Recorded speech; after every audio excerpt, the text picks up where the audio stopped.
Good afternoon. I'm Mary Kate Fitzgerald. I'm sorry for the late delay here today. We have a couple of technical issues on our end. We are going to be playing a video message from one of the candidates who was unable to be here today. We may experience some technical difficulties with that. This is our first time trying to do so. We have tried yesterday and this morning. We had it working with no problem, but if there is a problem, please look to your handouts. There's that video and you can watch it on your own time. My name is Mary Kate Fitzgerald. I'm president of the Women's Property Tax Association. We're really happy to have you here today. When Nora started this organization back in 2015, she set it up so that it could be an organization where we're really pushing information out. And so because of that, we've always wanted to remain unbiased in any sort of election. So we do not endorse any candidates, but we do want to bring you as much information as we possibly can. And so that's why we're here today. And thank you so much to all of the candidates that have taken time out of their very busy schedules to be here. We appreciate it. And here's Nora. Thanks, Mary Kate. We are so excited for this presentation. Everybody who receives emails from the Women's Property Tax Association is obviously interested in all of the offices that are at issue today. We have 3 elected commissioners of the Cook County Board of Review, and we have an elected county assessor who assesses 1.8 million properties. And so whenever these elections come up, everybody who's interested in the property tax system and interested in these offices always wants to know something about these candidates, professionally, personally, politically, what their aspirations are, what they do, what they want to do. So we're really grateful that we have this time together to chat with some of these. Kari Steele is the challenger in the assessor's race. She's running against the incumbent Fritz Kaegi. She couldn't be here with us. She sent a pre-recorded video message, which we are going to try to play. It was working last night and this morning, but then it wasn't working 30 minutes ago. So we're, Tanya, can you try to see if you can get that one playing? Hello, Women's Property Tax Association. My name is Kari Steele, and I'm a candidate for Cook County Assessor. I'm sorry I couldn't be there with you this afternoon. Duty calls at the MWRD and it's our board meeting day. But I look forward to talking to you in the future and keeping our lines of communication open. As stated, my name is Kari Steele and I'm a candidate for Cook County Assessor. I'm currently your president at the Metropolitan Water Reclamation District of Greater Chicago, but I'm also a licensed real estate broker and a certified Illinois assessing officer. As president of one of the largest landowners in Illinois, I'm proud to say I lead an agency with $1 billion budget, AAA bond rating. We've increased transparency while we've reduced our reliance on property taxes through innovation and efficiency. Competent management, consensus building, and accountability have been hallmarks of my political career and are a few of the reasons why I'm qualified to say Cook County taxpayers deserve better. Better than assessments that the current assessor can't explain. Better than property tax bills that are months late. And definitely better than dead mobsters in Trump Tower getting tax breaks while we pay more. I plan to lift the assessor's office out of chaos. Working families need stability, and small businesses deserve predictability. I plan to actually do the job, which is to establish fair and accurate property assessments that reflect the market on time and to apply the proper exemptions so that then you receive your tax bill on time. I plan to do this with improved administration, increased community outreach, and a more friendly appeals process. Look, we all knew 4 years ago that the Cook County property tax system was broken and needed to be reformed. And unfortunately, it still does. That's why I'm asking for your vote on June 28th, and I would love to have your support because I won't spend the next 4 years talking about it. I'll be about it. Please remember my name, Kari K. Steele, for Cook County Assessor. Thank you, and I hope everyone has a great afternoon. I appreciate your time. Thanks. So with that, we'll turn to the incumbent in the assessor's race, Assessor Fritz Kaegi. He's been in office for three years or so now, and we just want to give him an opportunity to introduce himself and talk about himself and his office for a few minutes before we ask him a couple questions. Assessor Kaegi. Thanks, Nora, and thanks, Mary Kate. Really appreciate the opportunity. Good afternoon, everyone. For those of you who don't know, I'm Fritz Kaegi, and I'm your Cook County Assessor. And I wish we could all be together in person. Let's remember it's a blessing for us candidates to be able to gather here for discussion and take your take your questions. It is you are an example of social capital in action. Nora, tip of the cap for having created this great organization in 2015.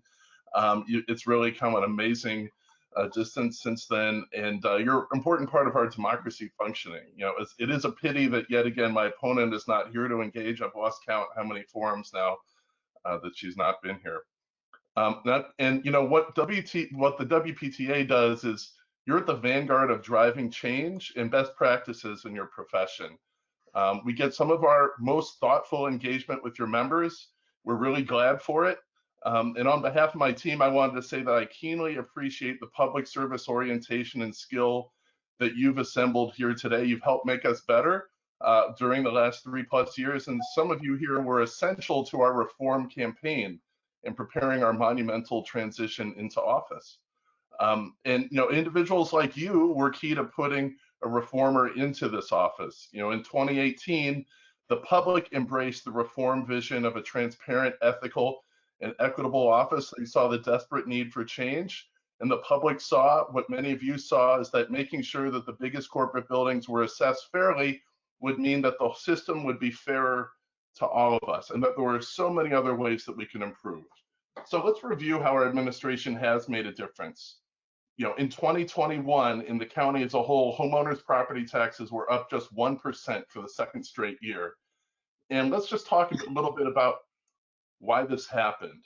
Under Barrios, the biggest properties had artificially low assessments. Study after study has shown that, in pretty dramatic disparities. And that put too much of the burden on other people, homeowners and small business. Just by making sure that the big buildings were valued in line with the market as everyone else had a greater tendency to be, we made sure that those biggest buildings were paying their fair share, and that reduced homeowners' share of the burden. And that's why homeowners' bills have fallen in so many swaths of the county. Trained Chicago Business has a name for this. They call it the Kaegi effect. As many of you know, I'm in a job where I'm used to being called names, but this is one name that we're proud to take on. Here are 4 areas of reform that you and the public made possible. The first one is that we've made really major progress towards industry standards, and I know this is so important to your work. The leading authority in our field, which is the International Association of Assessing Officers, said our 2019 North Suburban reassessment was within industry standards for accuracy, uniformity, and equity for the first time in living memory. And that is a huge achievement for year 1 in our office. Trained Chicago Business has looked at our reassessment of downtown Chicago that took place last year, and they showed that those assessments were more accurate than they'd ever been, using really good valuation tools to arrive at that conclusion. And preliminary tests and data that we publish at each township are showing dramatic improvements on all the major indices of what you'd want this office to be doing: accuracy, uniformity, and equity. So all of these are combining to achieve an important result, which is that appeals are down for the 3rd straight year, even as it's never been easier to appeal. We know we can make it even easier, but you can do this online. It takes 5 minutes. The technology makes it much easier than it was there before. The barriers are much lower. That means working families are keeping more of their own money. We have a unique responsibility to every single property owner, and so that's delivering for them. The second thing I want to point out is let's look at all the legislative achievements we got to make this system work better. It was really ridiculous that seniors used to have to recertify every year that they were still over age 65. We demonstrated at Springfield that we'd made the technological improvements sufficient to make these exemptions automatically renew, and we got Springfield to pass automatic renewal of the senior exemption. That's resulting in C of E's being down about 50%. which is a huge gain, especially for those seniors who would have had to go through our office just as COVID was hitting. So we're really proud of that. Glad we got that done. Also in the General Assembly, we got passed another important renewal bill just this session, SB 1975. Now people with disabilities will have their exemptions renewed if they have current disability status at the Secretary of State's office. And other ways of qualifying your income for other state programs now are going to be able to port across to our office, so people don't have an additional barrier of paperwork to qualify for means-tested exemptions. We worked with your members and many housing groups and many members of the General Assembly to get past the affordable housing bill last year, which we're now implementing. We're really proud of it. This is going to make, not only is it going to incentivize the construction of affordable housing, we think it's also going to reduce headaches for building owners who have affordable housing properties in the appeals process. We think it'll reduce headaches pretty dramatically. And we got past the Southland Reactivation Act, working with the South Suburban mayors and managers. This is going to help bring properties back on the books that have been lying fallow, not paying taxes for years. And it's part of rejuvenating the tax base in the South suburbs. Really proud to make that happen. It's awaiting the governor's signature. We expect it will be signed and look forward to implementing it. I think the third area that is really important in improving our collective work is in technology. We put in place online appeals, online exemptions, a phone and online appointment system, and of course, we replaced a 40-year-old mainframe computer system, redeeming the contract that had been signed back in 2015 by the county, but had not been delivered on by my predecessor. President Preckwinkle and I and Bureau of Technology and our technology experts are really proud that we brought this forward. And now it's going to allow everyone to harvest the fruits of technology that we all deserve. Lower costs, better service, fewer errors, more information. And that leads to the fourth area of really monumental progress that we've made, is that we're making us all proud by finally making this office transparent and ethical. We put our models online and showed our math. That includes commercial parcels. Now you can see how we arrive at the value of every single commercial parcel without needing a FOIA. For every parcel, you can see how we arrived at the number. We're now a national leader in transparency, given what we're doing on commercial and residential. And we've won 2 big national awards in recognition of this work from the IAAO, National Association of Counties. We just got 3 other big awards from the National Association of Counties. Really proud of the recognition we're getting from our peers.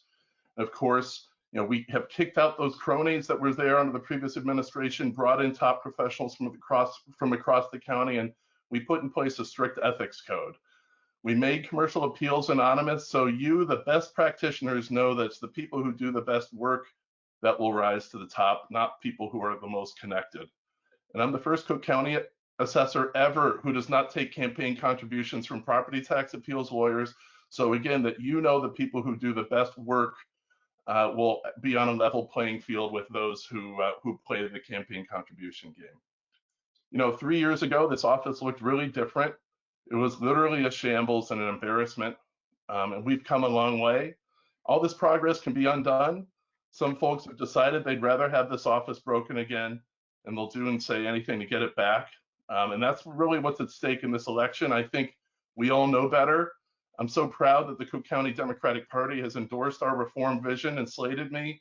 I'm endorsed by President Preckwinkle, 12 members of Congress, vast majority of the county board, so many mayors, legislators, community leaders from across the length and breadth of the county. And I'm asking for each of you for your support so that this progress can continue. And I look forward to our discussion today. Okay, thank you.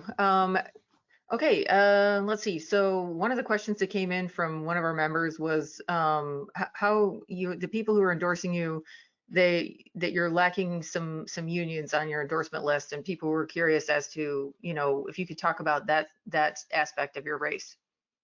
Well, we have union support. I'm supported by the Working Families Party, as well as we have other unions that will be announcing their support. So it's a split decision. There's a razor thin vote at the CFL. I leave it to the other unions to explain their decisions, but the public is very clear on this, that they don't want the biggest property owners handing their tax bill to average people in small business, and I think some unions have to explain why they're okay with that. Okay, and then we have 3 questions that kind of lump together into one category, and it's this idea about the data, the Tyler contract, the whether or not you think that transition with the data has been successful as it could have been.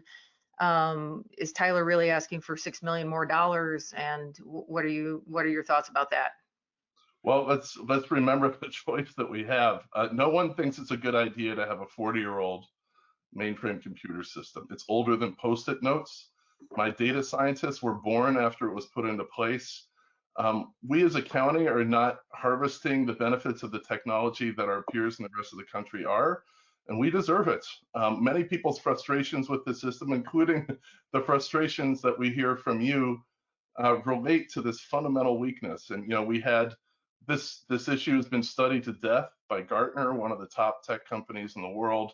The Tyler system is in operation in amongst many of our peers in Philadelphia and Denver and others. It's been studied to death. It's the best system to deploy. The county paid for it up front.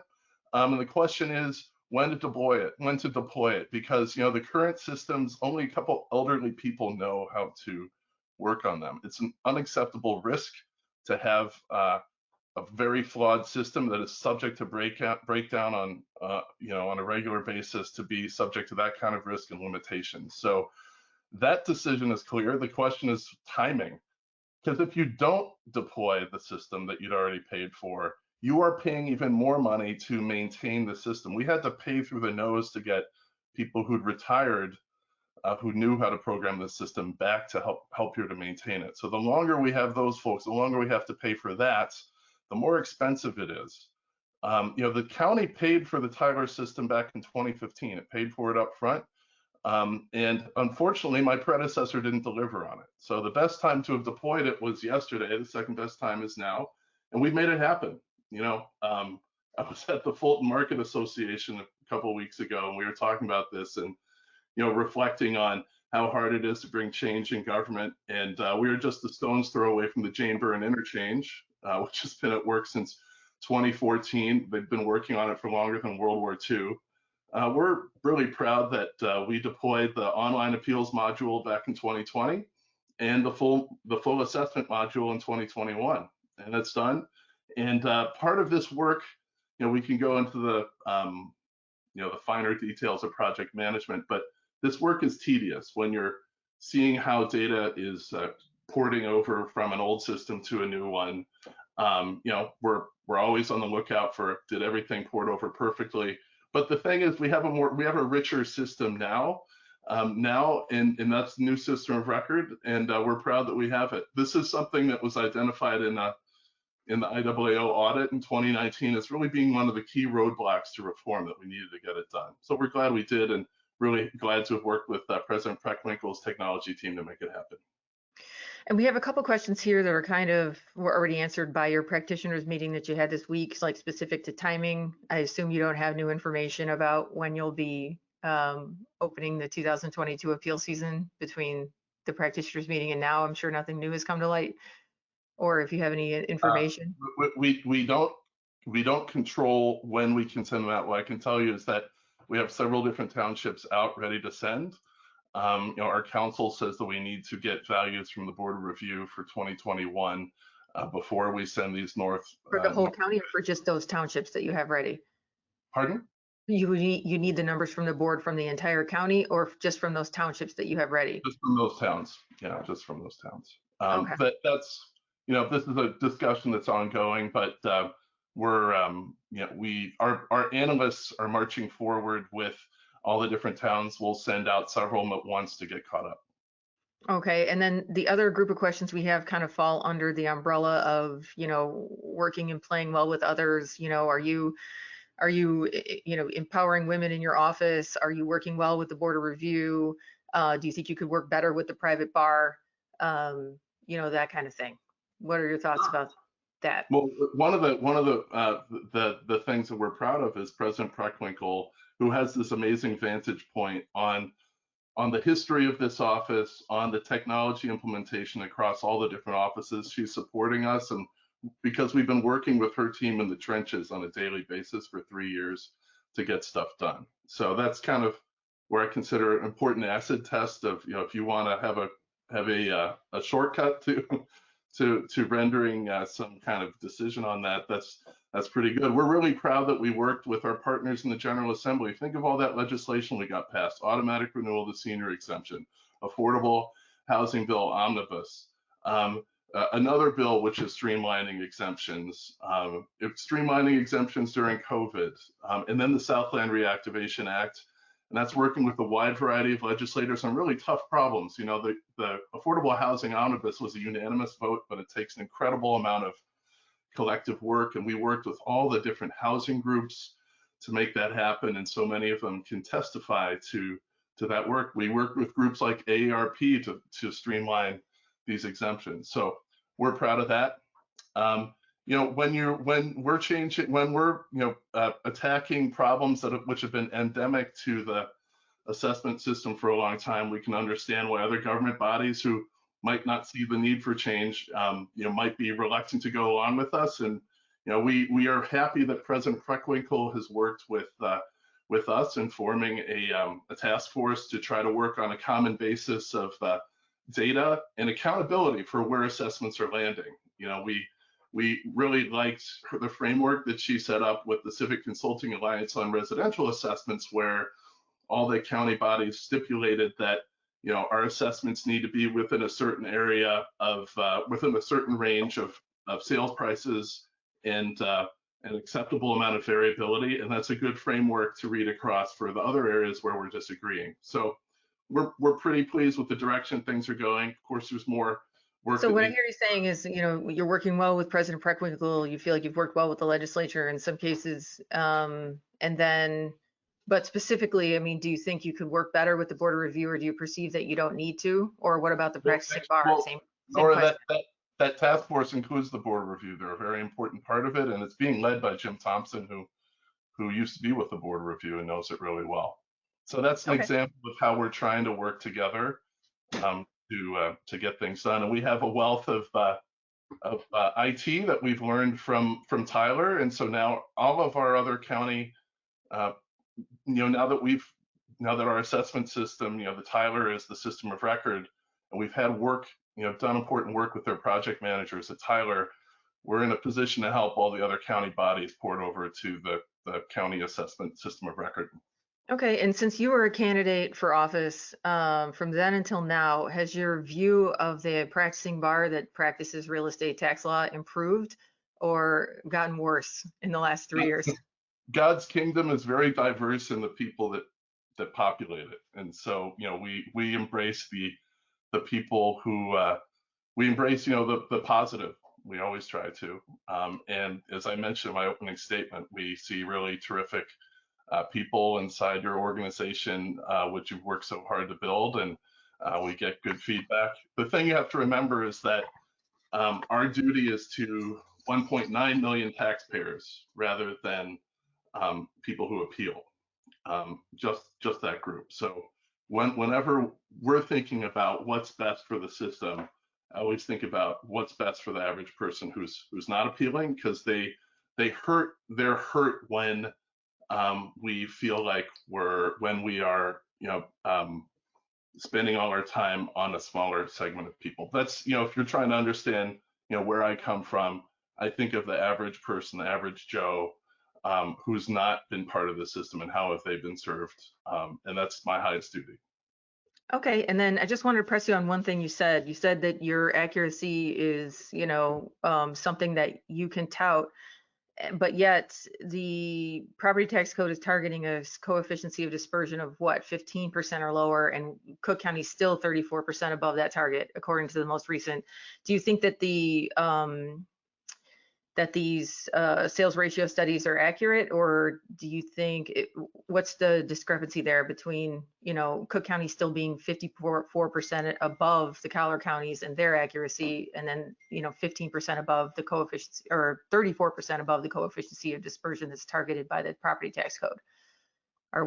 As I think the Chicago part of the county was not part of those sales ratios, or was not. We haven't had a chance to reassess Chicago, and that Right. was not measured in those sales ratio studies. But so that's why it's most important to look at each triad. And as you look at each triad, there's dramatic improvement.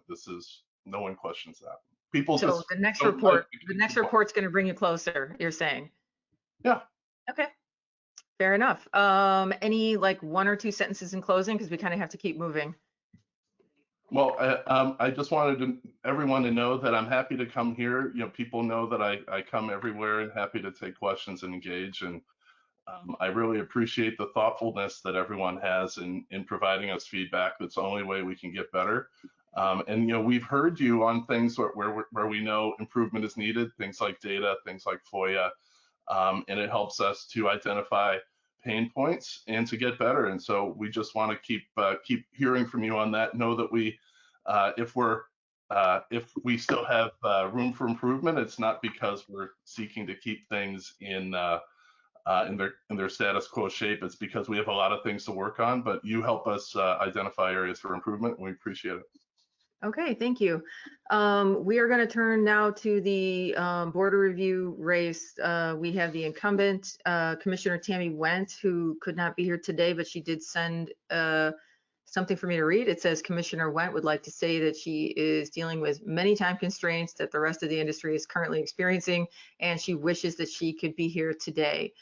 And with us today, we do have Alderman George Cardenas. He is the challenger and running against Tammy Wendt for that seat on the border review. So he seeks to be a commissioner. I know the map was recently redrawn. I don't know if we have a question for George about that yet, but let's let George introduce himself and his candidacy and talk about what he would like to do. And then we have some questions for George as well. George? Thank you, Nora. And I thank obviously the association that invited me to speak before you guys. I mean, it's an important time. Obviously, elections are coming up, but I want people that are viewing to get to know me. I currently serve as an alderman in the city of Chicago, and I work closely with, obviously with my colleagues on the floor of the city council.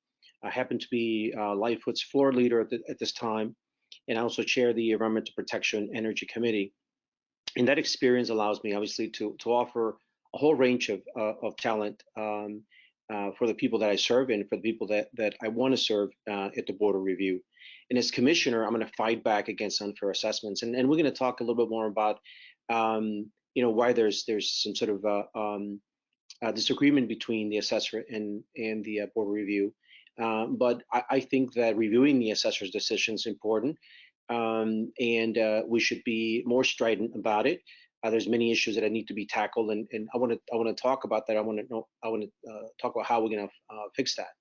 The value of each property and each homeowner, that every day they see that they pay a disproportionate share of the property tax burden, I think is a problem for me, and it's a problem for many people that I serve. I personally, with some of the skills that I have, will prioritize acquiring the best data market analysis to improve that accuracy and fairness, really, to all those involved in the process. And there's a huge backlog in PTAB, and I'm going to work hard to undo that, which also has increased overhead for the border review. And people wonder, is it properly staffed? And why is it taking so long to get some of the appeals done? Well, it may be part of the problem. Yeah, but I'm also going to be an advocate for transparency and releasing reports, disclosing the methodology used to adjudicate those appeals and all those assumptions that are used, like capitalization rates, vacancy, and other market factors. I also propose to further work on revisions of the ethics ordinance to increase accountability. As many know, there's some problems right now at the border review with people that don't follow the rules and some of the ethics. So we're going to improve those employment practices. I will seek an external review of allegations that have been made on border review employees and others like the incumbent. And I pledge, obviously, not to hire any family members. Look, Cook County must be a livable county. We all know that. Good paying jobs that allow individuals to live and raise families is important to all of us. But we also know and understand that commercial property a competitive market is important. And so we need to understand that and how it funds the economic cycle in local governments and schools. And so I'm going to work to ensure that a proper balance is struck when assessing commercial properties. We cannot vilify one or the other. I think we got to strike a balance in making sure that our system's working for all of us. I also believe that residential properties for seniors should be taxed less. These folks are in a fixed income, and we should make it easier for them in their property tax bills. And I'm going to work to educate folks like seniors and a lot of folks that have not been part of the system. A lot of Hispanics in this district now that are part of the district, they just feel shut out. There is no communication to them. There's no education that goes on to make them understand what is in it for them and how they can rectify whatever they think may feel is unjust. And, I would say, that fairness and equity and transparency must be the board's top priorities. It has to be. We as Democrats, I think, fail when we take this on ourselves, when we are the majority, and we are obviously tasked to get things done and to make sure that constituents are a priority. And as a commissioner, I'm going to work relentlessly to implement all those reforms that I just talked about and to make the appeals procedure less complicated. It should not be that complicated, to be honest with you. Why there's so many errors, we're going to take a look at that. And why so many people feel like the system's not working. And again, I think we have to have a conversation in terms of what's working and what's not, the miscommunication between agencies, the acrimony that's going on. But something's not right. I've been in government for a long time. I love serving. I love public service and serving, and I want to continue to do that. I bring people together, and I hope to do that at the Board of Review.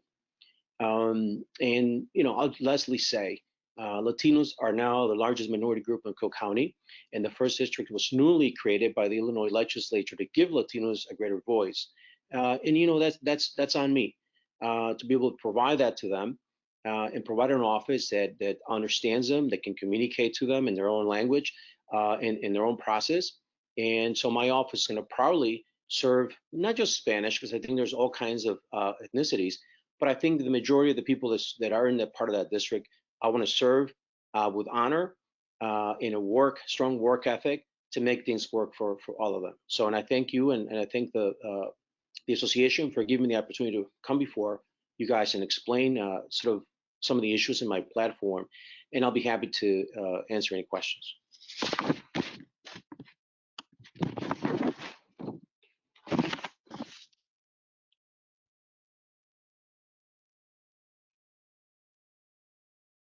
I cannot hear you. My fault, I have a new microphone. One question that came in from a member was about your track record as an alderman, just curiosity about the things that you've worked on and accomplished and any of the things you've learned along the way about public service. Well, I think there's obviously been many accomplishments, a lot of good policy positions. I serve as chair of the environmental committee, and I think of Soleil, we took on environmental issues and pollution, and we passed one of the toughest ordinances legislation in the city that cities had to tackle those issues. I worked on increased minimum wage. I've tackled safety, providing more funding for police, providing those agencies that are the frontline employees to be able to meet the demands that we have and we face as we're facing a tough challenge right now in the city. There's many types of legislation that I've worked on to improve the finances of this city. Always looking forward, obviously, to make the city the best city in the world. Okay, and a couple of questions came in just sort of about any specific experience you may have with real estate taxes or with real estate, and also what efforts you've undertaken thus far to educate yourself about the Illinois assessment process. Well, I'm an accountant, and I'm a former consultant to the Big Six, Anderson Consulting. I'm very well informed in terms of taxation. I was part of their global practice for many, many years. And I know, the tax code very well. And I think it's what's similar in terms of how you apply the methodology of any tax implications, whether it's the IRS tax code or locally something that the board review would review, is very much somewhat similar. If you practice before the IRS, if you practice before the board, there's tax implications, there's financial data, there's data analytics that go the place into it, and that's my strength. That's what I worked on when I was a consultant. Okay. And then let's see, we've got concern among our members. A lot of our members work for government now or used to work for government, and they ask questions about, what can possibly be done about the impossible schedule that the Board of Review usually, I mean, this year is even worse than normal just because things were slow coming to them from the assessor's office just due to the data migration and all that. But even in the best year, when you don't have all those complications, you have stories of employees, working 12, 15 hours a day for multiple days.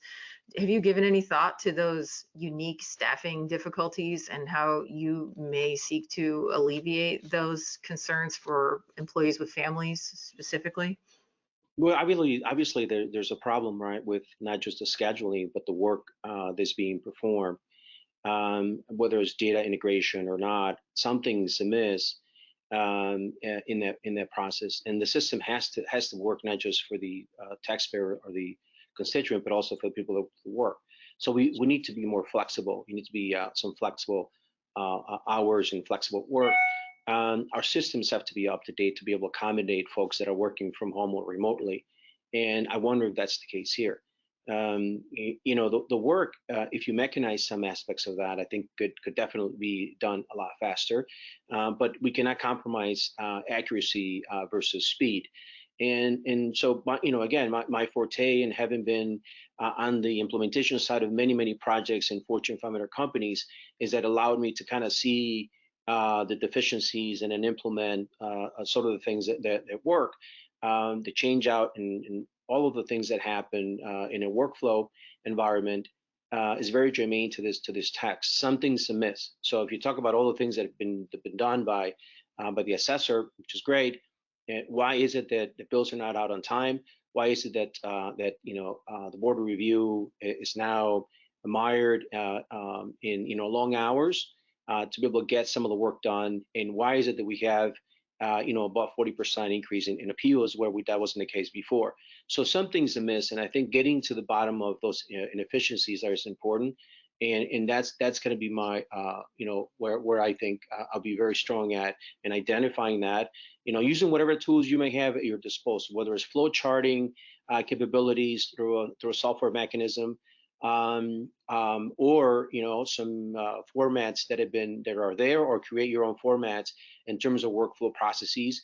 But something has to give, and I think we need to improve that in order to give folks like yourselves, which is part of the association, but also the stakeholders, which are the constituents and the businesses, really a fair shake, because they're sitting there waiting on what the response is going to be. They can't plan their businesses. People can't plan their vacations if they're going to have to pay extra or not. It's unfair to them to not know what the future holds the next 6 months, and I think we need to fix that. Okay, and to that end, improving the system specifically, I mean, how do you view the private taxpayer and the private taxpayers representatives? I mean, are these people that you're going to consult with and try to listen to, or is it going to be sort of a closed door? We've seen people, I've been doing this for 20 years, so I mean, over those 20 years, you see people that are very closed door, and they say, we're not working with the practicing bar, we're not talking to them, they're terrible, that we're going to write newspaper articles about how they're the problem. And then we see others that are a little bit more collaborative and saying, well, maybe they know something since they've been doing this for decades. But I was just wondering, do you have a predetermined position on that spectrum as of now, or who do you think you'll be listening to as you try to figure out your priorities and how the system can be improved? Well, it's a professional. Obviously, you gotta take all the stakeholders and talk to them and see what their opinion is. And out of those nuggets, I think you're gonna see that you're gonna be able to sort of put together what's best practices. You got to get to some standards, right? In order to do this in a way that people are going to respect those decisions. If you don't talk to folks that are analyzing you, or that they're obviously this is their profession, something's amiss. You do have to listen to folks to see what their take is and what they see as vulnerabilities and also inefficiencies. And then you come back to the system and talk to people that do the work, and then maybe something's there that's not being done correctly. But everybody that's in the system must be part of the solution. If you don't talk to somebody, that you're missing a piece of data that could be really, really relevant to your decision making. And I think it's unprofessional, to be honest with you. And that's not how I operate. Every job I've had, I've always listened. I take notes, copious notes on what they're telling me, and I go back and study it and see. I think this need to go from here. And listening to everybody is part of the chain. I think is critical, and thinking you know it all, and you sort of decided it all. I think it's just wrongheaded. Okay, and then finally, we've seen articles here, there, and everywhere about the difficulties that the commissioners have had getting along, or the difficulties that the Board of Review has had getting along with the assessor and things like that. Like, what's your kind of take on all that, and how do you see yourself fitting in to these existing dynamics? I'm a lover, not a hater. So I work with people. That's my disposition. As floor leader, I work with my colleagues. I find common ground. I hear them out. I hear some of the conflicts, some of those points of conflict, and I try to sort of get to that. How do we resolve that, and look for an opportunity to kind of come together on those issues. And you got to be able to do that if you can deliver for people, whether it's in this particular position or others. No one's going to hire you to be a conflict. No one's going to want to work with you if you're constantly a naysayer and somebody that just takes a position of no, not just no, but hell no. I think that's not a very good position to be in.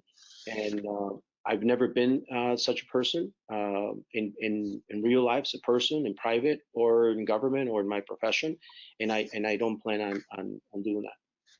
Okay, well, we appreciate you taking the time. We are glad to, hear you and talk to you and see you, and it really makes a big difference. And this will be up on our website for people to see, and we'll probably post it on LinkedIn and so forth. So for some of the challengers who our members don't know, I think it's a really great way for them to be able to, just see and hear you.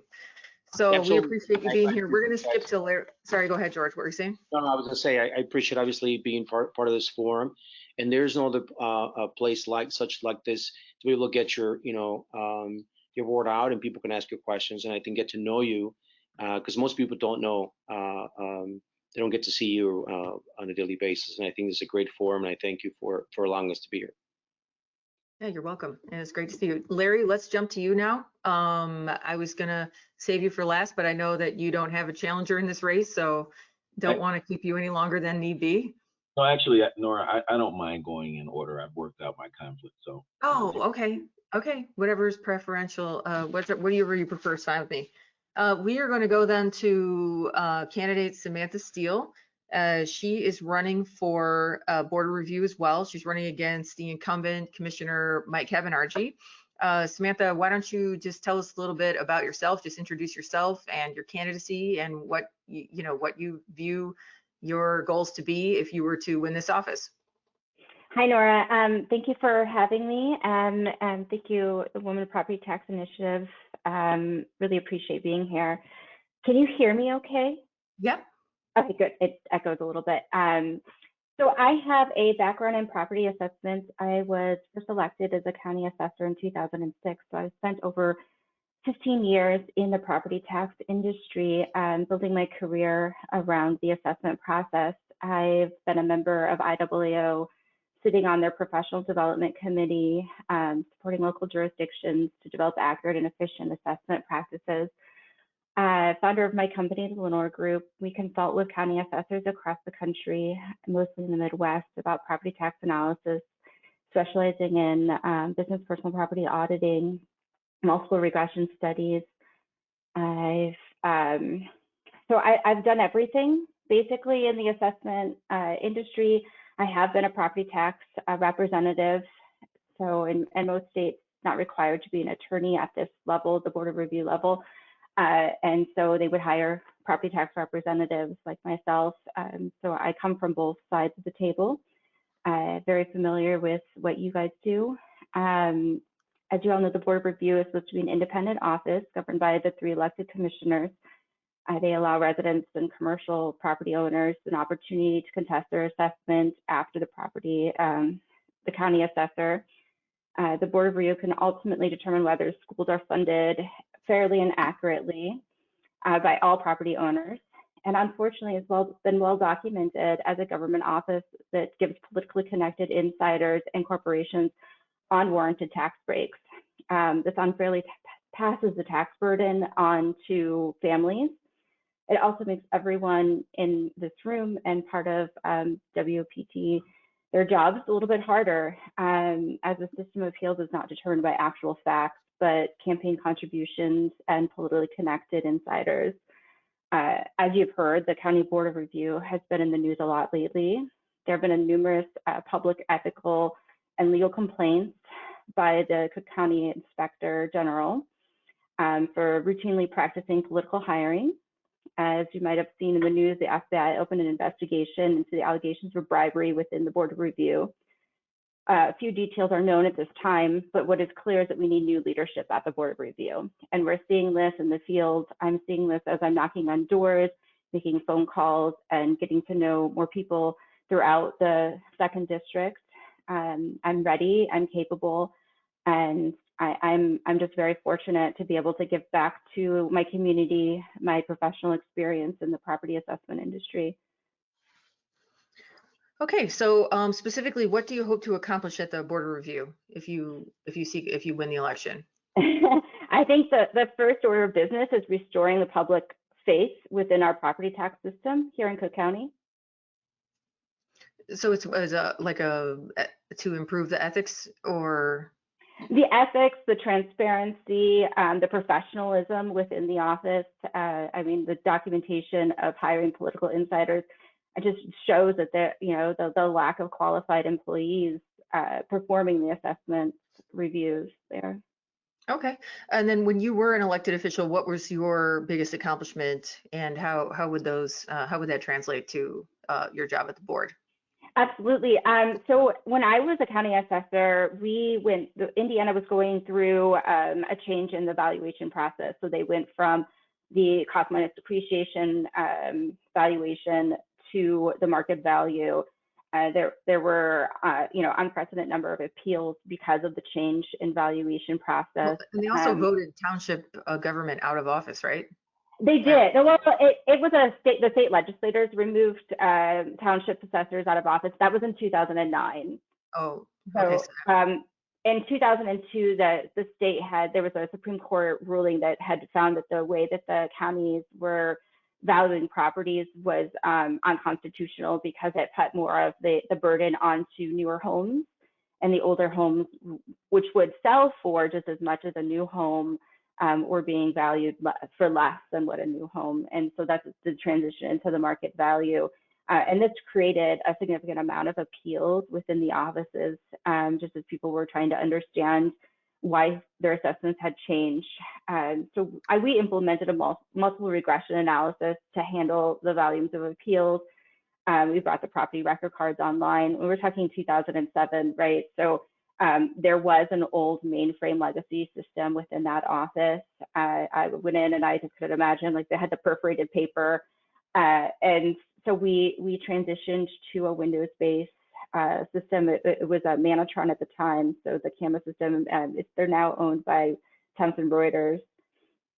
So I've been there, I've done that. I've seen almost everything. And you worked at the Cook County Assessor's Office, right?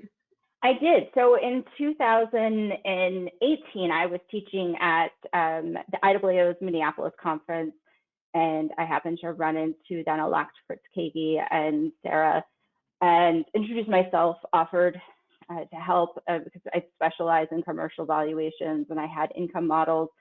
And it came about that I was asked to come on and join the transition team, and I did that for a year. So. And do you have any compliments or criticisms that you would be willing to share about the data migration? Or I know this was on your list of pre-approved questions. Feel free to say it. It's easy to be, a backseat driver, but I have been in that position and transferring data in such a large way. Like the county that I was an assessor, they had 78,000 parcels. So, it's not 1.6 million by any means. But transferring that data over, I just, when I came into the office, I couldn't believe they were still using this. I was like, did I step back into like a time machine? And so it was a hassle, and I was constantly, I was part of the beginning process of the conversion, and I was constantly just like, I don't have a poker face, so I was constantly like, oh my God, I can't believe this is happening. And by no fault of the current administration, it's just something they inherited, and it had been, in the books since maybe 1979. So, the year I was born. And I think that they did the best that they could with the resources they were given. And I'm glad to see that they've made their way thus far. I'm surprised that the Board of Review chose not to go with a software system the county was already paying for. It creates more problems, and it makes it easier to point fingers when problems do arise. And it also seems like a missed opportunity. Okay, and then for you, same questions as we asked George. A lot of the employees really get crushed in the spring when it's appeal season. Do you have any appreciation for that situation, or have you ever brainstormed or thought up any ideas about how it could be alleviated? I have. So, we share a good friend of mine, ours, Lena Henderson, who was part of the founding members. She used to work for the Board of Review, and I remember one year, it was 2015, we were going to New Orleans together, and she had to wait for her busy season. And to me, being in the industry, I was just baffled by, what do you mean you're working 12 hours a day and weekends? And she explained that they had to get this out in a timely fashion, which I completely understand and appreciate. But it just seems like it was sort of a rush at the end to just get appeals settled. I think there are many opportunities to streamline the process. You can integrate a multiple regression for single families, especially if these properties are being appealed year after year after year. There has to be some legacy data that makes it much easier to move the appeals faster.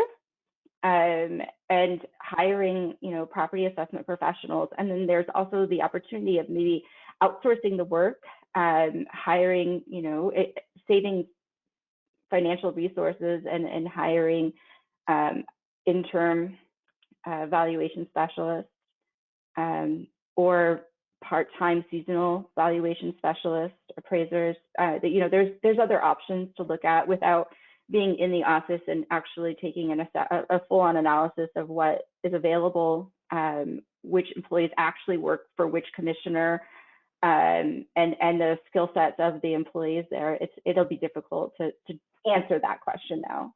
Mm-hmm.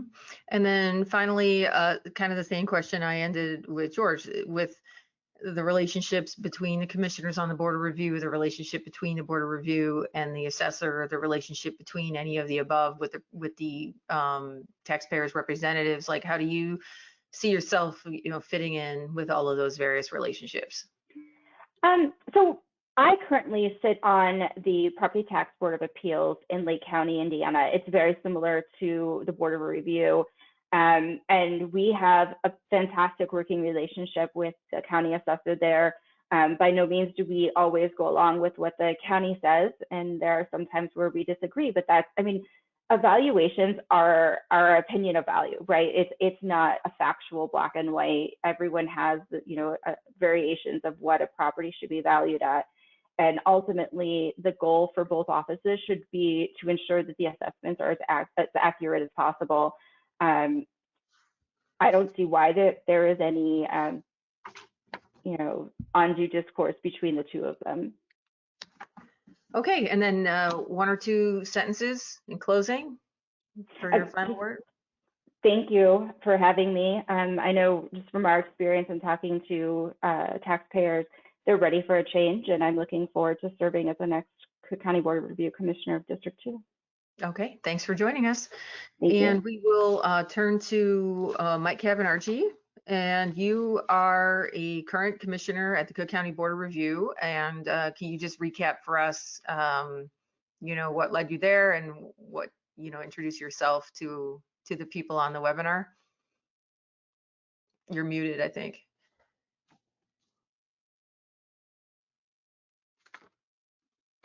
There we you go. Thanks so Gotcha. much. Mhm. Nora, thanks so much for having me here today. It's great to be back with the WPTA. I was at your first meeting more than 5 years ago. It was proud to speak in May at the Professional Development Conference that you had, and I'm proud that a number of my staff are active members as well.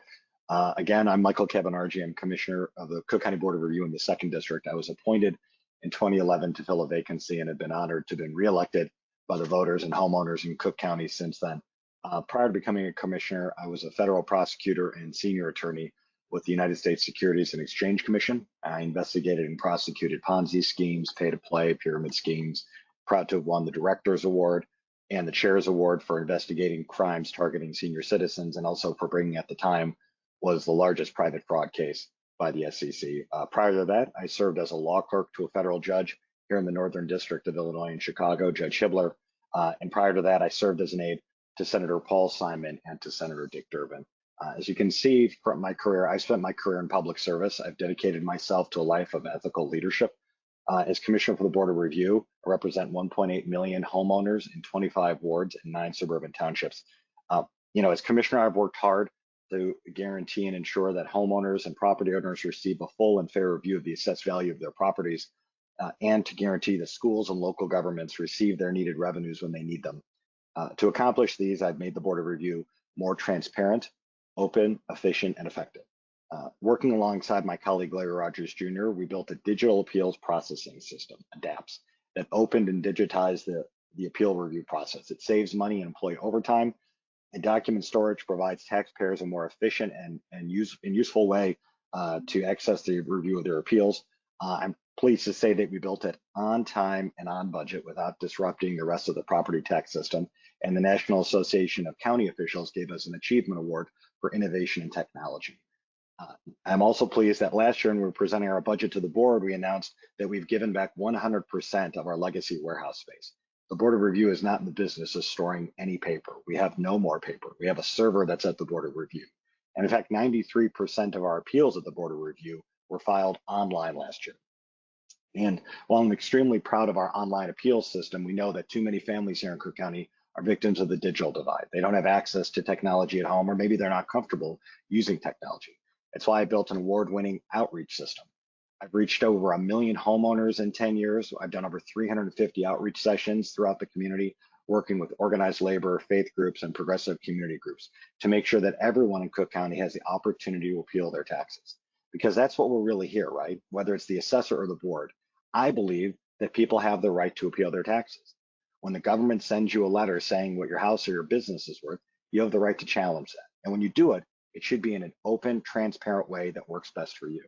It's why we took the complaint forms from the Board of Review when I became commissioner and translated them into Spanish, Polish, Korean, and Mandarin. That's why I took our outreach program and did that in Spanish, Polish, Korean, and Mandarin. When I do these outreaches, I do them in person. Tuesday night, I was in Jefferson Park at a field house presenting a translation or an outreach bilingual along with community leaders. Last night, I was at the Skokie Library, and tonight I'll be at St. Barbara's in Bridgeport doing an outreach as well. I do the outreaches myself. I take the questions. I work with the homeowners because you have to be on the ground to do that and hear that. But our transformation hasn't been just our technology and not just the transparency of our outreach system. It's our staff, it's our talent. Because what it comes down to is 3 things: technology, transparency, and talent. I'm on behalf of my staff a little bit more offended when Ms. Steele insults our staff and suggests that there's corruption at the staff at the Board of Review and that they're not up to their job. I couldn't be more proud of our staff at the Board of Review. Because of my leadership, my staff reflects Cook County. The majority of my staff identifies as female. Let me say that again. The majority of my staff identifies as female. In fact, that Jefferson Park outreach that I mentioned on Tuesday night when I walked in, every one of my staff who was there was Spanish, and the majority of them were female, and the majority of them were Spanish speaking. My director of outreach, Bridget, identifies as a woman, and the 5 staffers who were there were women as well. More than 50% of my staff speaks Spanish. I hired the first Hispanic first deputy at the Board of Review. I work regularly with the heads of the bar associations, the Northwestern Law School, University of Illinois Law School, to make sure that we're identifying talent that we can hire into the Board of Review, so that we're always getting new talent at the board. As many of you are aware, but not everyone is, the Yamaguchi decision from the Illinois Supreme Court says you have to be an attorney to practice at the Board of Review, because practice at the board is the practice of law. Practice at the assessor's office is considered administrative and technical, and you do not need to be an attorney. But we follow the law at the Board of Review. Talent recruitment and retention, as I mentioned, are my passions. It's one of the reasons that we started an in-house training college. We've learned that our staff, as they continue to grow, want to learn more. Residential staff want to learn how to do commercial. Commercial want to learn how to do commercial condos. Some folks want to learn how to do exemptions. Some folks want to learn how to get more visibility at PTAB. So we built an in-house training college where staff teach staff, and we bring in outside experts to make sure that our staff their education and their talents are all still current. So I mentioned PTAB a minute ago, and this is one of the things I'm very proud of. When I came to the Board of Review, was only doing the bare minimum to defend at PTAB, and that is when a homeowner or a property owner would appeal the board's decision to PTAB, the Board of Review was just sending over a hard copy of our decision. We weren't going there and defending our values. So Commissioner Rogers and I realized we needed to do more. At that point, there was over $550 million of outstanding liability at PTAB, meaning by not defending our values, there's $500 million of refunds for schools, libraries, and local governments that was just sitting there. So we developed and built a PTAB defense unit. And I'm proud to say that we've prevented over $225 million of refunds. And there's a 3-year backlog at PTAB, and we're working with the chair of PTAB and the senior staff to get that down. Because again, you have the right to appeal, whether it's the assessor or the Board of Review. One clarification, while the assessor knows his numbers better, I think I know the board's numbers. Well, he says that the number of appeals have gone down every year to the assessor's office. The number of appeals to the board have gone up every year. We just published our 2021 tax year annual report. I encourage people to read it. It's chock full of data. For those of us who are data nerds, there's a lot of great information. It shows, once again, a large number of appeals, 226,000 appeals filed at the Board of Review. And it also shows that the overwhelming— That's appeals or pins? That's appeals and dockets. Okay. That's appeals and dockets. Yep. And again, great distinction between appeals, dockets, and pins. And the more than 80% of those are either residential or condo. So again, what we're seeing is the overwhelming number of appeals that come to the board are homeowners. And they're not saying that the number is necessarily wrong. They're saying they want their day. They want to have somebody, an independent office, look at that value and make sure it's right. And as those of you who've been practicing, we flipped the way we do it at the Board of Review. We've built out a comparable system so that homeowners merely have to give us the jurisdiction to look at their appeal. That's all. We'll pull up the comparable properties. We'll do that analysis. If homeowners want to give us that evidence, we're more than happy to see them. But if they don't, and then many of them are too busy, they just want to file their appeal with us and let us do the work. So I want to go back to our staff here too for a minute and talk about it in where we are right now. And based on some of the questions I heard, Nora, that you had for some of the other folks here, I'm guessing where you may be going. I want to talk about COVID at the Board of Review. I could not be more proud of the staff at the Board of Review and the way, first of all, how hard they work, and also the way they work. Let me pause there, just so we don't go on the wrong track, because we do have like 3 questions that are about that. So if you can kind of knock them all out while you're about to say what you're about to say, that'd be great. I will skip. No, but I will. I'll leave those in a minute. I'll just wrap up my intro, Mark, and let you ask the question. No, I just say. I'm again, just checking off topics here as you cover them. So your question and answer period is going to be very, very minimal. I'm trying to be efficient here with our time. So again, I'm very proud of what we've done. We have a lot more that we need to do. Some of it is outside of our control in terms of schedule. Some of it's outside of control in terms of resources. But I've, in my entire career, dedicated to public service, have been a reformer and a progressive. I think it's why the Cook County Democratic Party has endorsed me. I'm proud that the working men and women of Chicago Federation of Labor have endorsed me. I've been a progressive my whole life, fighting for women's rights to choose and women's health care. I think it's why Personal PAC has endorsed me, and every reformer under the sun. Robin Kelly, Chuy Garcia, my own Congressman Jan Schakowsky, my old boss, Dick Durbin, they all understand that I've lived a career of ethical leadership and I've committed myself to leadership. this is my full-time job. I don't have outside employment. When I left the SEC, I dedicated myself to being a full-time commissioner, and I'm proud of the work we do, but we're just getting started. Thanks, Nora. All right. So yeah, a couple of the questions that came up on this list were related to some of the same things. How are we going to improve processes to make the schedule more feasible for, I think that'll help you retain more employees if you can find a way to ease this crunch in the springtime. Also, how long are you going to keep doing the Zoom hearings? And when do you expect the board to close? And what difficulties have you encountered as you've gone through this period of learning how to work from home and so forth? I know you told me one story that I thought when you were like trying to talk to somebody and you're like, why can't you turn on your camera? And they were like, because it's my turn to work. I don't know if you can share that story or not, but it was Sure. It was So yeah, no, I think I know what you're going with, and I will leave the employee's name out. So it was thought I had the date. I think it was March 15th. Oh wow! So right when the shutdown happened? No. So it was March 15th. I'll never forget what happened. I mean, we all probably remember, right? Commissioner Rogers and I were at the board. We didn't have hearings that day. We were on that day. President Preckwinkle was calling to say she wasn't sure when she was going to be shutting down the elevators. She wasn't sure when she was going to be shutting down the building. As those of you who know our schedule, March is one of our busiest seasons. At that point, the townships have closed, the evidences have been submitted. We're in the process in a traditional year of winding down our hearings. Our evidence collection is over for the most part. The evidence is in-house, and we can move to go into an overtime mode to really clear out the rest of the remaining files. So Commissioner Rogers and I got the senior staff together, and we said we think everyone needs to go home. Now, that would be disruptive, right? Except we had made an investment in technology and our team. Everybody just undocked their laptop, put it under their arm, and went home. We kept everyone in our property tax working group, President Preckwinkle and others, informed, saying, we're sending everybody home. So we're not exactly sure what the loss of productivity is going to be. We lost zero productivity.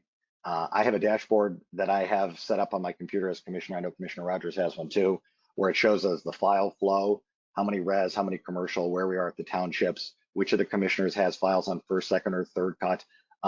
It's how we manage it, and we can just know that I need to move some people from my res team in to do condos, some of the commercial team need to do res. Zero loss of productivity. Why? Because we had made that investment in technology early. The next part was going to be, and again, I still get mocked by my staff because the email I said was, we'll contact you in a couple of weeks to let you know when you should be coming back. This was March in 2020. The staff came back this year in April 2022, and currently we're on a hybrid schedule, 3 days remote, 2 days at home. The next question was hearings, which you mentioned. How are we going to do hearings when we do our hearings in person? Because we had made the investment in our tech, we were able to move over Microsoft Teams, which works with our DAP system pretty well. There's interfaces with the OnBase back office system. And we were able to do hearings remotely. But again, we listened to our staff, and some of them were saying that, at a residential hearing, especially for pro se and for those who aren't attorneys, that means homeowners representing themselves. Some of the questions that we would get at hearings don't go to value. It goes to becoming educated. I don't understand why the square footage is the way it is. It says I have 3 bathrooms, I only have 2. How do I change the property record card? Those aren't questions of value that we would hear. So we set up a case management system where the secretary staff was making a preliminary screening call to pro se homeowners to try and find out if their question was one of value or if it was something that was an FAQ. We eliminated 50% of our pro se hearings with our case management tool. That folks ask, and every homeowner got their question answered. And if they said, no, it's value, I've got some comps that I want to bring in. I had my home refinance last year for better mortgage rates. The bank gave me an appraisal. I want to bring that in. Fantastic. Come in for your hearing, again, remotely. So where are we going to be with our hearings going forward? This session, we've been doing them by teams. It's working very well. I think the story you're talking about, Nora, was one of my younger attorneys, when it came time for me to, again, this is back in the spring of 2020, when it was all new. Every time I would talk to him for a meeting, it was screen dark. And I said, can you take me off screen dark? I'd like to see you. I haven't seen you. And he had 2 roommates. They all were working remotely. They were each sharing the one quiet room. And it was not his turn to be in the quiet room. And Again, he was a younger attorney, so the apartment wasn't necessarily So he was like in a broom closet or something like that. clean. Yeah, Yeah, it well. wasn't exactly clean. Didn't want his boss seeing the background. And again, I could care less. This is before we What the all figured office out the does. virtual backgrounds too. Yeah, exactly. And I think he probably explained to me later what a virtual background is. So that's going to be what we think for hearings going forward. The case management system is still in place. We're going to be using that because, again, the secretaries, or the clerk staff at the counter is able to make these calls and just really make sure that folks who are showing up for their hearing are folks who have questions as to value. It's working well. If anybody has feedbacks how to make them work better, we'd like it. In terms of can folks get longer times for hearings, and I think that was another question I heard you ask was to everybody was, is there a way to put some time back on the clock? Is there a way to slow this pace? I don't see it. The technology has allowed us to move faster, I think, without a loss of quality. A hearing now that's online like this starts on time, ends on time. The document flow back and forth works well. We're making notes on our end, you're making notes on your end. That works well. We're going to call it for what it is. And I'm not going to go into the rationale of why. Folks can draw their own conclusions. Every year that I've been at the Board of Review, we've made the priority of not making sure that we do our job in a transparent, understandable fashion. And again, our DAP system is wonderful for a lot of reasons. One of which is when you go in, you see 100% transparency. There's no reading handwriting and figuring out how the math was there. The analyst notes are there, the evidence is in there. It's a transparent system. Well, it really helps, I mean, we have a ton of conversations in our careers with very sophisticated taxpayers, and it's very hard to explain government action to them when you don't have visibility on what the person in government was thinking or doing when they made the decision they made. And, it creates a sense of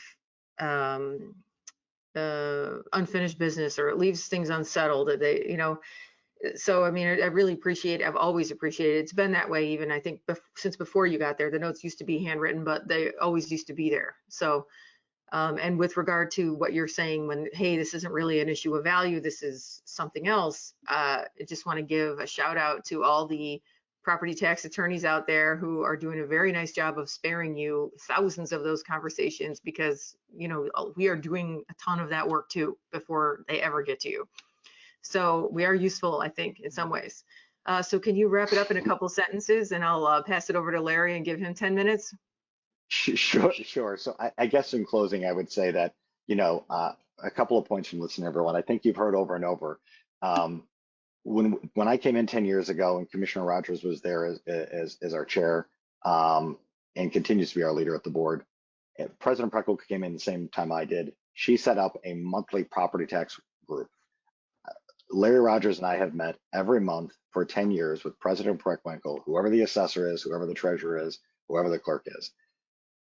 I cannot emphasize enough the importance of communication and collaboration. When one person or office decides to silo themselves away, the whole system breaks down. And I'll give you just a couple of examples. When we're trying when the bills go out on time, it's because we're all sharing that information. We're all trusting each other. So a couple examples that I always give. A couple of years ago in our meeting, Treasurer Pappas said she had a new contract for a new vendor to print the bills. She needed 4 days to do some extra quality control because it was a new vendor. Right. We went on to our master calendar of when the bills would have to go out, and the rest of us said, let's figure out a way to get 4 days. When Bruce Rauner was the governor and Springfield was fighting, at one point, state government shut down. Well, you know what shuts down? The Illinois Department of Revenue. And you know what they're not doing? Generating the equalizer. So we're doing our work in Cook County, and then we realized nobody is working on the draft equalizer in Springfield. So we all got together and jumped on the phone, contacted everybody we know to say, you need to make IDOR an emergency agency and open it up, because we were all working together. So we need to continue to work, communicate, collaborate. The Board of Review is an independent agency. We don't report to the assessor. He doesn't report to us. Our opinion of value is the final opinion of value. We all understand and respect that. But that word respect needs to come back in there and stay there. We are doing our job in an open, transparent way, and we'll continue to do so. Thanks. All right. Thanks for being here. We appreciate hearing from you. And lastly, we have Larry Rogers. I think he's the longest serving member of the Cook County Board of Review, and he can talk a little bit about his time in office, how he got there, what he's working on this term, and how he sees the office going forward. Larry? No, you're muted. Hi, Nora. Let me first thank you and Mary Kay for providing this forum for us to speak. I think it's important that people get an opportunity to ask direct questions and hear directly from elected officials and candidates challenging them. I also want to give a shout out to Lena Henderson. You knew Lena well. Lena was an employee of mine. She was one of many women that I promoted in my administration at the Board of Review. Tanisha Burris is another one, Deborah Brown, several women that I promoted to high-ranking positions at the Board of Review because I think it's, one, they're smarter than men. Two, they just do a fantastic job and deserve the same opportunities that men are given, and definitely the same, if not more, pay. Well, So, let me give you a quick shout out that back when, before Mike's time even, when I was one of the only women in there arguing cases, you were the only one that had women arguing, deciding commercial cases on the bench back then. So, you know, shout out to you. yeah, and that I appreciate that. And I can tell you that was not through an effort of basically giving any and everyone who wanted an opportunity, and considering people to be equals and extending opportunities to quality people. And it's only worked out well for me and my staff over the years. So I appreciate that, but I'm the one who benefited, quite frankly. I've been at the Board of Review since 2004, so I am the longest serving commissioner. Sometimes I look up and I'm surprised that it's been that long, but I'm very proud of what we've accomplished since I've been there. When I came to the board, there were very few attorneys that worked at the agency, which I thought was a problem given that attorneys are required to appear. And I wanted to increase the talent pool and the qualification standards of our analysts because I thought it helped us in a couple of fronts. One, I think a lawyer if a lawyer has to appear, he or she should be appearing before at least another lawyer or someone with comparable qualifications to understand the issues and the arguments. Two, by having lawyers as analysts, you're adding a layer of ethics because lawyers, as you all know, have your own individual and specific ethical requirements in order to keep your licensure. So I thought it was good for the agency for a number of different reasons. And over time, I think that has borne out to be the case. Mike Cabonargi has been a wonderful asset to the agency, just a fantastic person to work with. He's hardworking, he's forward thinking, he's ethical, he's honest, and he believes in the same things I believe in terms of the importance of transparency in government, making sure that we do our jobs and that no one pays more than their fair share, and has been instrumental in working with me to push the ball forward with upgrading the technology in the agency. And I want to just touch upon that for a moment. I think there's a misperception that the Board of Review is behind in technology based upon some of the rhetoric that's been put in the public sector. And just to clarify, the Board of Review implemented its digital appeals processing system back in 2015 as a part of an overall plan and program to upgrade technology at the county. Through that process, we've been able to take, I would say, 80, I think it's 90+% of the appeals that are filed now online. We will always have some component of appeals that are presented to us on paper because everyone, just some people are not comfortable with technology or are elderly, and we want to make sure they have the same opportunity and access. But once we get those paper files, we convert that all to a digital format, and the files are heard, transferred, and decided completely in a digital form without paper. That's been tremendously helpful to us as an agency. It's made us a lot more efficient. It is a big part of the reason why we were able to transition during COVID to a completely remote environment without missing a beat.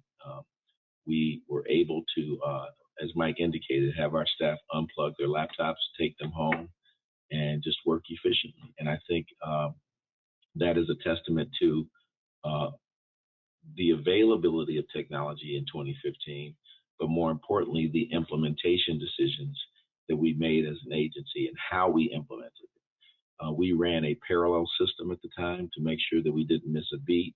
That allowed us to work through any bugs and challenges that were associated with the new technology. And once it was adequately tested and vetted, we implemented it. And that's what you do. That's what best practices teaches you. That's what anyone in IT will tell you is the absolute only way to really implement new technology when you're dealing with legacy systems of the type that are in many government institutions, not just Cook County. And just to dovetail that into what we're seeing now, we're seeing some immense challenges, not because of data integration problems, not because of technology problems, but because of poor planning and implementation by Assessor Kaegi. That is, quite frankly, exclusively the reason why we're seeing what has been the last 9 or 10 years where we've had tax bills out on time. That has all been disrupted by the decisions of Assessor Kaegi to implement technology during the largest grouping of townships, the city of Chicago, to do so without running a parallel system as was recommended by the Bureau of Technology, to do so without communicating with the other stakeholders in a fashion such that he would understand that we all have legacy components to our system that have to communicate with each other. And it's those failures on Assessor Kaegi's part that really are leading to why tax bills are late. Now I've heard a couple of comments about acrimony between the assessor and the Board of Review and any suggestion that there are problems. I really don't have a personal problem with Assessor Kaegi whatsoever. I think that he probably came into office wanting to do the right thing, but the way you carry out your job matters, and the way you interact with individuals. And when there are a lot of buzzwords that we see in politics, like I'm a reformer, transparency, I work things out. But in practice, you have to carry those things out, and that's where some of the challenges have occurred with the current assessor. I have been at the Board of Review now about 18 years, and I have never had these types of challenges with an assessor, even when I disagreed with them. We had days where we called the assessor before the Board of Review for hearings to testify and explain his methodology for reaching results. That was done in a very professional way, without any acrimony, but just to get to the bottom and the heart of the issues. But what we see, what's been challenging is when you have very hardworking staff, as we have at the Board of Review, and you have misrepresentations in the public sector, you have flat out lies that you're told and other electeds involved in the other stakeholders in the system are told. And you have someone that just implements their own system the way they want to do it, when they want to do it, without regard to its impact on not just other elected officials, but citizens and taxing districts throughout Cook County. And so I feel it an obligation not to participate and assist in misrepresenting why we are where we are. And I think it's important to be transparent. It's important to be honest. And it's important to tell the truth about why we're where we are. So again, it's not acrimony. It's not personal from my standpoint. It's purely an effort to let taxing districts and taxpayers know your tax bills are going to be late because the Assessor Kaegi, has not done his job. When he's done his job, we've seen an increasing number of errors.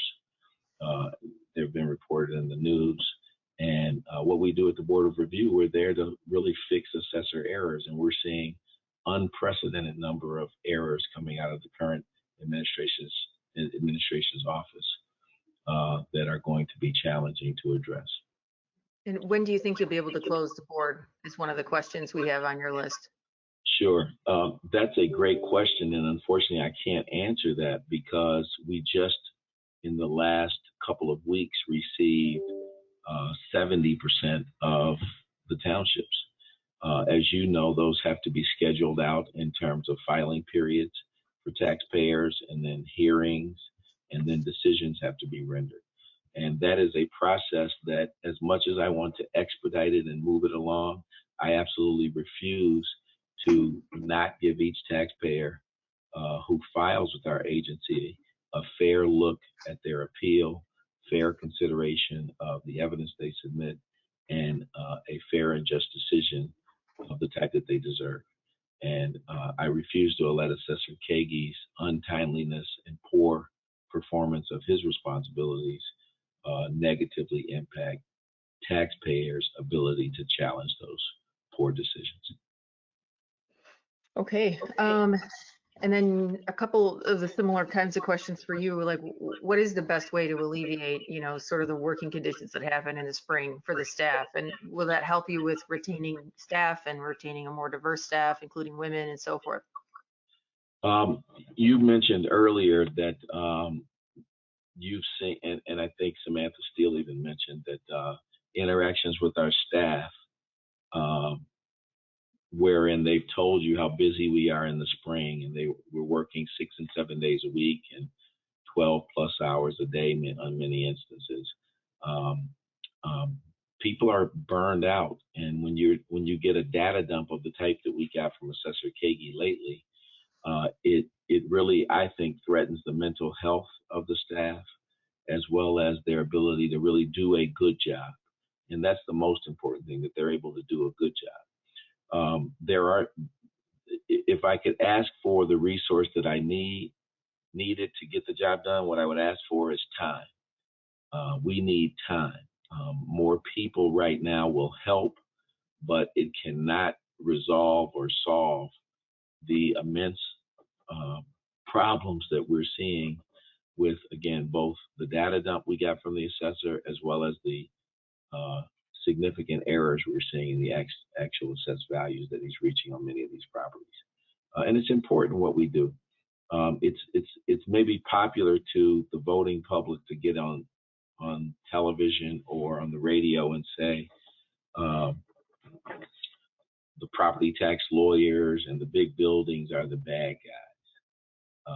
But if you understand how economies work and you give everyone a fair share, you absolutely cannot approach your job either as assessor or board of review commissioner with that predetermined mindset. You have to believe that everyone is coming forth with legitimate appeals, and then you scrutinize the evidence submitted and make a decision. It is unfair and it is unjust to believe that because the appeal is filed by a lawyer, it is somehow tainted, it is somehow illegitimate. That is not what that taxpayer, be it a commercial property owner or an industrial property owner or a residential property owner, deserves. So I choose not to play those games for votes. I choose not to play those games for attention. I choose not to talk about my predecessor when I've been in office for years. I choose to focus on what I have done, what I can do, and explaining exactly why we are where we are so we can try to move forward. And I see you don't have any opposition this cycle. Are you running for a 2-year term or a 4-year term this time? I'm running for a 2-year term. And then so I hear that you're supporting Mike, it seems, from your comments here today. I absolutely support Mike Cabonargi. He has been instrumental in us being able to accomplish what we've accomplished at the board. And it would be a tragedy if he were not reelected. He just is a phenomenal elected official. Like I said, he's honest, ethical, truthful, and absolutely committed to the taxpayers of Cook County. Okay, so if you want to wrap it up in a couple of sentences, and then Mary Kate will Sure. come back on and wrap up the session for us. Sure. One of the questions on the list that I received was, have I made an endorsement? I have not sought an endorsement from Assessor Kaegi. I have not been asked to give an endorsement in that race, but I do think it's important to share what I do know. I have known Kari Steele for over a decade and have been very happy and proud and impressed with the job that she's done at the Metropolitan Water Reclamation District. She went from being a young commissioner with bright eyes and bright ideas to ascending very quickly to the president's seat at that agency, where she runs a, I believe, multi-billion-dollar budget. That type of experience. On top of that, if you know Kari, you know that she is very active in the community. She is hands-on, and she reaches out to any and every community consistently during the week and on weekends. She spends her time talking to people. And what I think is important about that is that you need elected officials to listen. You can't ignore people who are affected and impacted by the system that you're elected to work within, or the governmental agency you're elected to work within. Did I lose you? No, I'm still here. I'm just going to give you the frame for now.